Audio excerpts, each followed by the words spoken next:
Hello students, how are you all?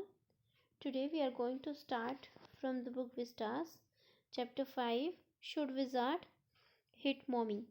Okay, ये story आज हम शुरू कर रहे हैं, तो चलिए स्टार्ट करते हैं. The writer of the story is John Updike. ठीक है, so before you read, here is a story about world view of a little child and the difficult moral questions she raised during the story session with her father. ये story किसके बारे में? एक बच्ची है, उसको दुनिया को देखने का उसका जो व्यू है उसके बारे में स्टोरी है कि उसके पापा जब इसको कहानियाँ सुनाते हैं तो उन कहानियों के समय वो कुछ ऐसा मॉरल क्वेश्चन कर लेती है जिसका कि पापा को तक आंसर देना काफ़ी डिफ़िकल्ट हो जाता है. ठीक है, सो इसके बारे में स्टोरी है. So let's start the story. In the evening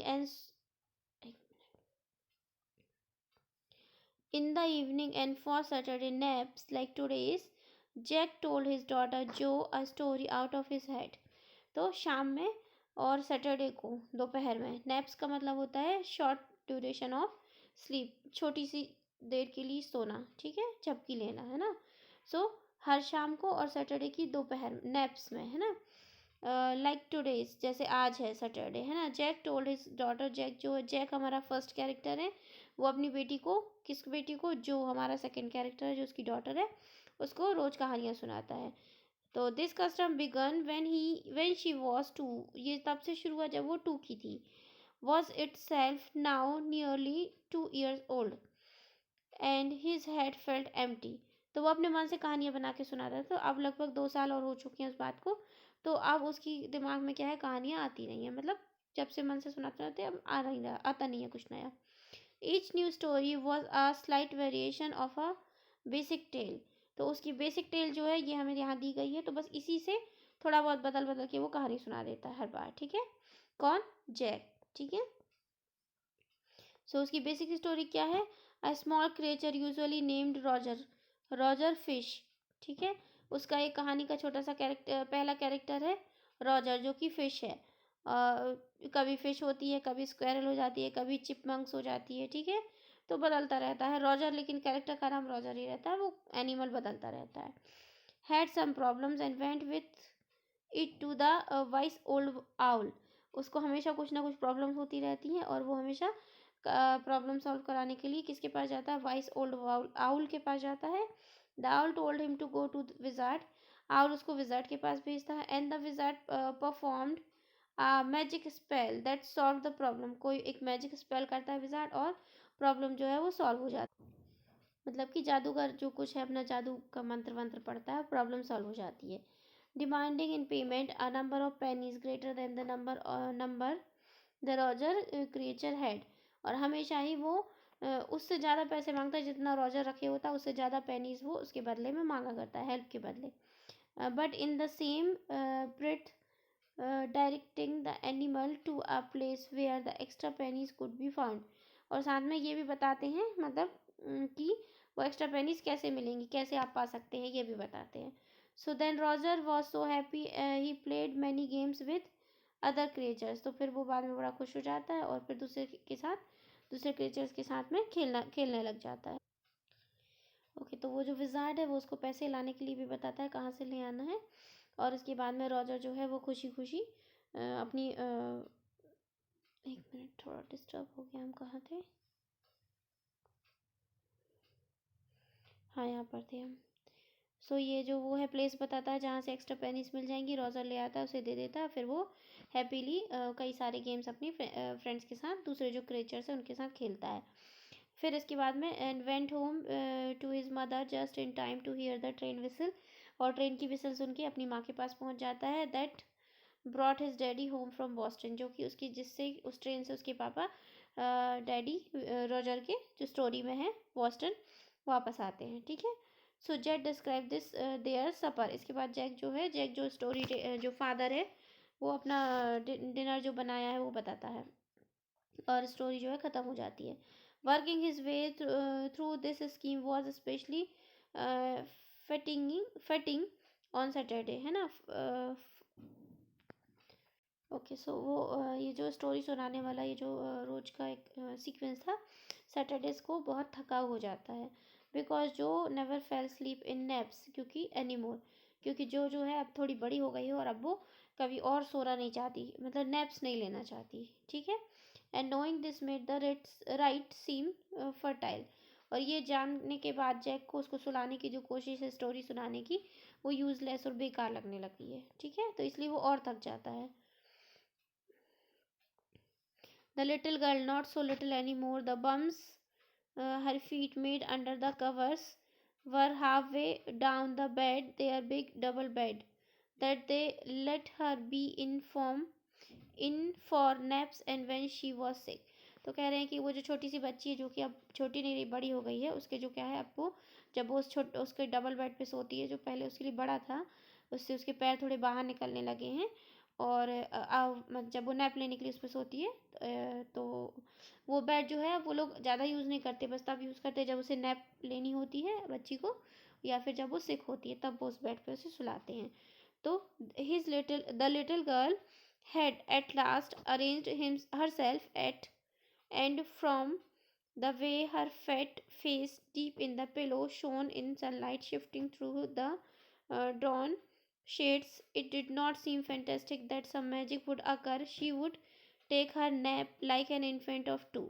तो वो जो छोटी सी बच्ची है, अब उसने खुद को जैसे तैसे वो बेड पे अरेंज कर लिया है, और मतलब लेट गई है, और पिलो पर जो है उसने जहाँ अपना सिर रख रखा है, तो वहाँ पर क्या है कि जो पर्दे वर्दे लगे होंगे कुछ वहाँ से, लाइट जो है सनलाइट छन छन के जैसे कह सकते हैं उसके फेस पर पड़ रही थी, और ऐसा लग नहीं रहा था कि कोई मैजिक होगा और ये बच्ची 2 साल के छोटे से बच्चे की तरह सो जाएगी, अब नैप ले लेगी, ठीक है।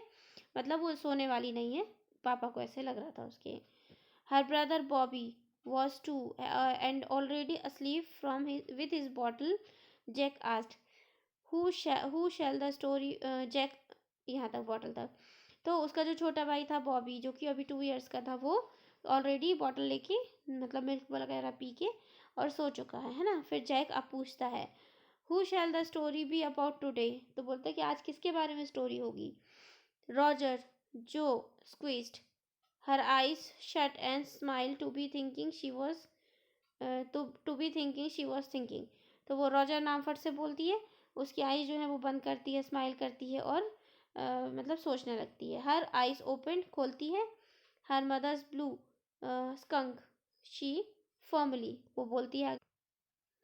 ओके, सो क्या है वो फट से किसका नहीं, हम यहाँ पर थे ना। हर आई ओपन, आंखें खोलती है। हर मदर्स ब्लू, तो अपनी उसकी माँ की आंखों की जैसे ब्लू आंखें उसकी दिखती हैं, और वो फॉर्मली बड़े जोश के साथ क्या कहती है, स्कंक, है ना। स्कंक एक एनिमल होता है, मैं आपको दिखा रही हूँ, उसके बारे में इसको स्टोरी सुनना। ओके सी, सो ये this animal is called skunk, ठीक है। ये स्कंक कहलाता है।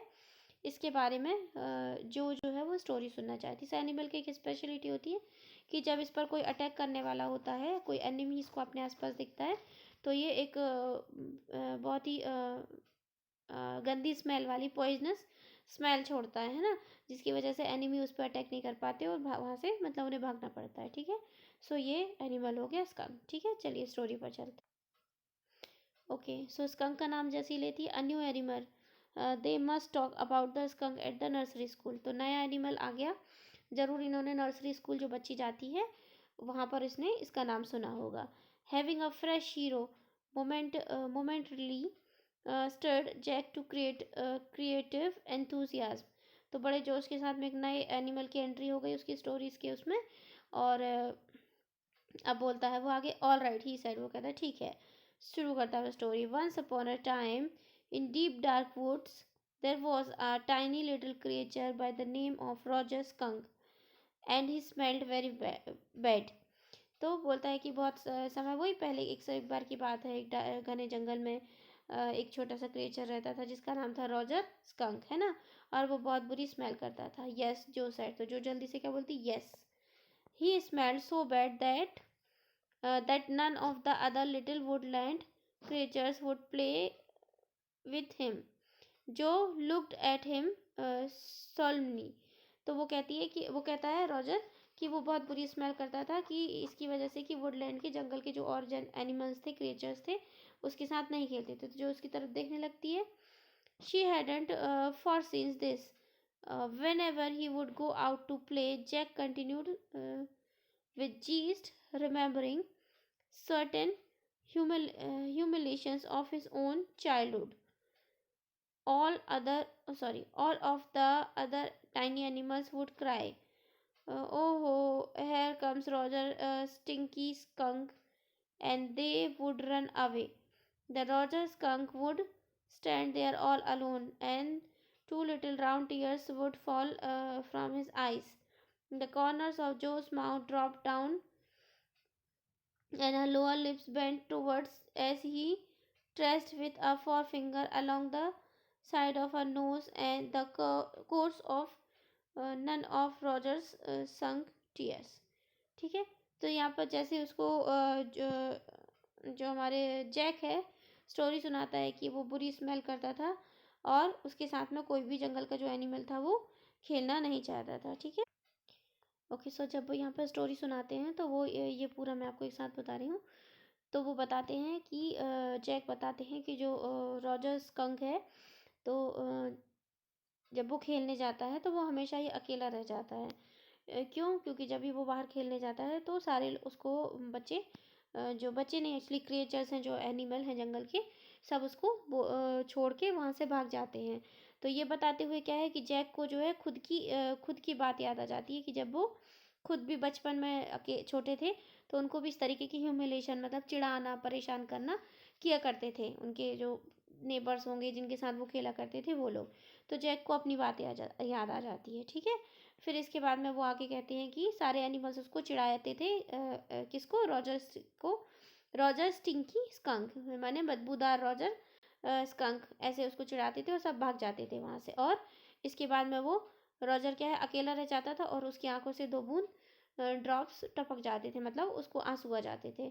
The corner of the Jo's mouth drop down, ये सुन के जो है उसका मुंह जो है उतर जाता है उसका भी, है ना। कॉर्नर्स ड्रॉप डाउन मतलब जो बच्चे नहीं होते वो सैड वाला मुंह बना के रोते हैं वो, तो वैसा मुंह बना के वो उसका उतर जाता है मुंह। उसका लोअर लिप जो है वही लिप जो है नीचे वाला ऐसे बाहर आ जाता है। वो रोने वाला फेस बच्चों का आपने देखा होगा तो, है ना, वैसे हो जाता है वो। और उसको मतलब उसको काफ़ी दुख हो रहा है ये सब कुछ सुन के। ठीक है, फिर वो आगे कहती है won't he see the owl, वो आउल के पास नहीं जाएगा। She asked in a high and faintly roughed voice, तो वो बड़ी रफ और मतलब वही उदासी से भरी आवाज़ में बोलती कि वो आउल के पास नहीं जाएगा हेल्प के लिए, जैसे कि सारी स्टोरीज में जाया करता था, है ना। So sitting on the bed beside her Jack felt the covers tug as her leg switched tensely. तो जैक जो है उसके पास में बैठा हुआ था, जो उसका फादर स्टोरी सुना रहा था, तो वो देखता है कि बेटी ने जो है अपने पैर जो है जिस तरीके से वो फोल्ड करके सो रही थी उसने स्विच किए, पैर बदले। मतलब उसको समझ में आया कि ये थोड़ा इंटरेस्ट ले रही कहानी को, ध्यान से सुन रही है। He was pleased with this movement, इस मूवमेंट पे वो बड़ा खुश हो गया। He was telling her something true, वो अपनी बेटी को कुछ सच बात बता रहा था। जैसे मतलब उसने खुद की कही ना कि उसको भी इस तरीके से ह्यूमिलेशन उसने भी झेले हैं, तो कुछ वो सही बात बता रहा था। समथिंग शी मस्ट नो, कुछ ऐसा जो उसे जानना चाहिए। And had no wish to hurry on, और उसको मतलब जल्दी भी नहीं पड़ी बेटी को ख़त्म करने की, है ना। But downstairs a chair scraped, पर नीचे की तरफ में एक चेयर के खिसकने की आवाज़ आती है। एंड ये रियलाइज, उसको एहसास होता है he must get down to help Clary paint the living room वर्कवुड। तो क्लैरी कौन है? उसकी वाइफ है, जैक की वाइफ है, जो कि नीचे लिविंग रूम में पेंट वुड वर्क की पेंटिंग का काम कर रही। तो उसको इनको याद आता है किसको? जैक को, कि मुझे तो नीचे जाना है और क्लैरी की हेल्प करनी है जो अकेले पेंटिंग कर रही है। ठीक है, so well he walked along very sadly and came to a very big tree and in the, यहाँ से हम बाद में करते हैं ना, काफ़ी लंबा हो गया है, फिर बोर हो जाएंगे आप लोग, है ना। तो यहाँ तक हमने कंप्लीट कर लिया। ठीक है, इसके बाद हम नेक्स्ट वीडियो में करेंगे। Now I am giving you homework. Okay, so this is your homework. ठीक है, क्वेश्चन 1, 2, ये 2 को मैं दो तरीके से मैंने दिया है। What base tale had the each story, या फिर what was the basic plot of each story told by Jack. ठीक है, सो ये इस तरीके से एक ही क्वेश्चन है, ऐसे दो तरीके से आप कर सकते हैं, आंसर सेम होगा। इसके बाद में थर्ड वाला है, who is Jo, how does she respond to her father's story telling. ठीक है, अभी मैंने 3 क्वेश्चन दिए हैं क्योंकि इससे ज़्यादा मुझे कुछ उसमें इंपॉर्टेंट लगा नहीं। ठीक है, so this is your homework and thank thank you, take care, good bye.